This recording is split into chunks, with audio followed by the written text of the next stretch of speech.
शेवटी ही प्रथा परंपरा आहे महाराष्ट्राची आणि कोणी पाहुणे आपल्या घरात आले तर नक्कीच आपण त्यांचं स्वागत करतो।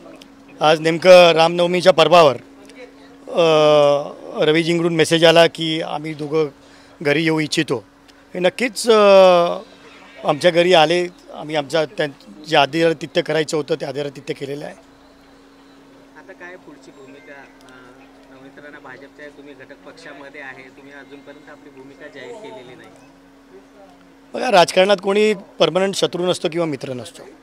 खास करून आज ही जी लढाई चालू आहे ही देशाच्या पंतप्रधानांसाठी आज सगळीकडे चालू आहे। 400 पारचा आकडा एका ठिकाणी धरलेला आहे आणि देशाचं नेतृत्व जे नरेंद्र मोदी साहेब करत आहेत त्यांच्यासाठी सगळेच्या सगळे लढण्यासाठी तयार होते। आमचे पदाधिकारी आजही स्टँड बायवर आहेत, परंतु कुठेतरी नक्कीच पॉझिटिव्ह चर्चा आता हे गेल्यानंतर आम्ही नक्की बसून चर्चा करू आणि नक्कीच काहीतरी पॉझिटिव्ह आउटकम त्याच्यामधून येईल।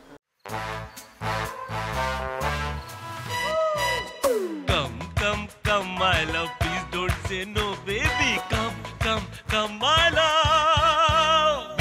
V-Guard के air coolers extra large cooling pads के साथ जो अच्छों को ठंडा करे। V-Guard air coolers, long lasting cooling. Anandrao Adsul साहेबांची काय भूमिका राहणार आहे यात? अजून तुम्ही तर येते, पण आनंदराव अडसूळ साहेबांची भूमिका हीच राहील का जी तुम्ही घेणार ती? आज भूमिका अजून घ्यायची बाकी आहे।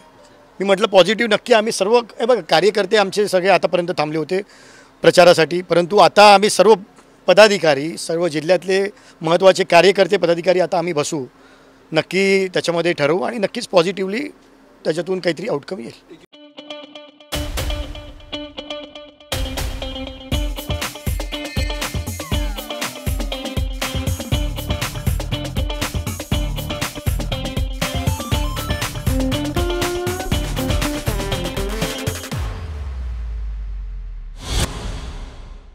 तुम्ही सकारात्मक आहे, ऑप्शन करून त्यांचं स्वागत केलेलं आहे। आनंदराव अडसूळचे म्हणतात की ते ठाम अजूनही प्रचार करणार असं म्हणतात, तुमची काही चर्चा होणार का? काय प्रचार कोण करते नाही करते यापेक्षा महत्त्वाचं तुमची भूमिका काय आहे।